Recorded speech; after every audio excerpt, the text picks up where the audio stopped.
And welcome back to another Spur Fishing. Your boy here, Spiro Wannabe. Muling nagpapaalala sa inyo na kahit dito sa mababaw lang ay may mga isda pa rin tayong pwedeng maiulam o maiuwi sa bahay. Kaya di natin kailangang isagad ang ating sarili na pumunta dun sa malalim. Lalo na kung ikaw ay nag-iisa or nagsosolo diving lang. Kaya importante pa rin ang buhay natin kaysa sa mga gamit or sa mga isdang makikita natin dyan. Kaya huwag ipilit.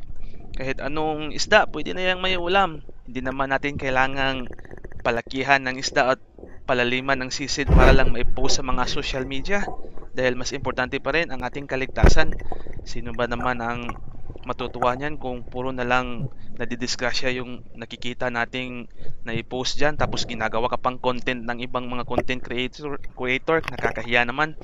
Kaya sa ating mga kapwa Spiro, kung maaari lang ay magkaroon tayo ng mga dive buddy, yung one up, one down system na nag-aabang talaga sa inyo pag sisid mo hanggang sa pag-ahon at hindi kayo naglalayo at nagbinabantayan yung bawat sarili nyo kasi yung minsan sa atin nagkakasama lang papunta sa dagat pero pagdating sa dagat ay kanya-kanya ng sisid.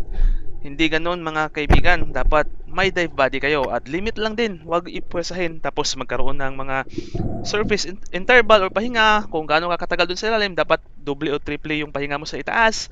Yung mga retrieval time, huwag mong madaliin yung isda dahil maraming nadidisgrasya dyan. Kaya no fish or gears worth your life. Dapat meron din kayong dive knife kung sakaling kayo ay ma-entangle dyan sa ilalim. Kaya laging isipin natin ang safety at dapat safe tayong makauwi sa pamilya natin. At kahit maliit man yan, ay ulam na yan. Kaya to God be all the glory and God bless us all. Ingat kayong lahat.